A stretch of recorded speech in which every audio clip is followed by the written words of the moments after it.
नवी मुंबई विमानतळावरील छत्रपती शिवाजी महाराजांच्या पुतळा अनावरण सोहळ्यात उपमुख्यमंत्री एकनाथ शिंदे यांना डावलल्यामुळे महायुतीत वाद पेटला असून आजच्या मंत्रिमंडळ बैठकीत यावर प्रशासनाला जाब विचारला जाण्याची शक्यता आहे। हवामान खात्याने 8 जूनला दक्षिण मध्य महाराष्ट्रात मान्सून दाखल झाल्याची घोषणा केली असली तरी मोसमी वाऱ्यांची रचना आणि तापमानातील बदलांवरून हवामान संशोधकांनी या घोषणेवर प्रश्नचिन्ह उपस्थित केले आहे।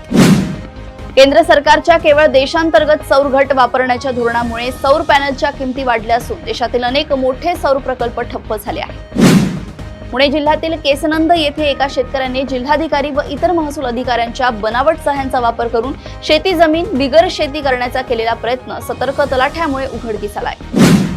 पिंपरी चिंचवड महापालिकेने शिक्षक भरतीत सहाय्यक शिक्षकांना शिक्षण सेवक म्हणून चुकीची नियुक्ती दिल्यामुळे न्यायालयाने पालिकेची याचिका फेटाळली असून पालिकेवर 10 कोटींचा अतिरिक्त आर्थिक भार पडणार आहे।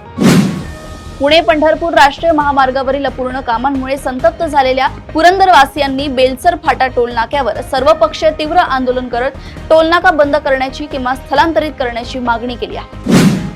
दिल्लीतील जंतर मंतर येथील पहिल्या आंदोलनानंतर कॉक्रोच जनता पक्ष 11 जून रोजी पुण्यातील सावित्रीबाई फुले विद्यापीठासमोर केंद्रीय शिक्षण मंत्री धर्मेंद्र प्रधान यांच्या राजीनाम्यासाठी आंदोलन करणार आहे। नाशिकच्या भोंदूबाबा अशोक खरात याच्या कथित अश्लील व्हिडिओचा प्रसार नायजेरिया आणि श्रीलंकेसह जगभरात झाला असून सायबर पोलिसांनी व्हिडिओ विकणारे 74 टेलिग्राम ग्रुप शोधून काढले आहेत।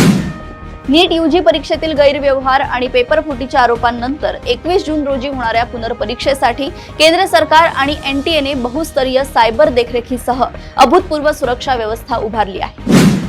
आचारसंहितेमुळे रखडलेली शेतकरी कर्जमाफी अखेर जाहीर होणार असून राज्यातील सुमारे 56 लाख शेतकऱ्यांना 36,000 कोटी रुपयांच्या कर्जमाफीचा लाभ मिळणार असल्याची माहिती कृषी मंत्री दत्तात्रय भरणे यांनी दिली आहे। प्रदेशातील अशाच टॉप 10 बातम्या मी ऐश्वर्या आपल्यापर्यंत घेऊन येत राहील। तोपर्यंत बघत रहा देशोन्नती।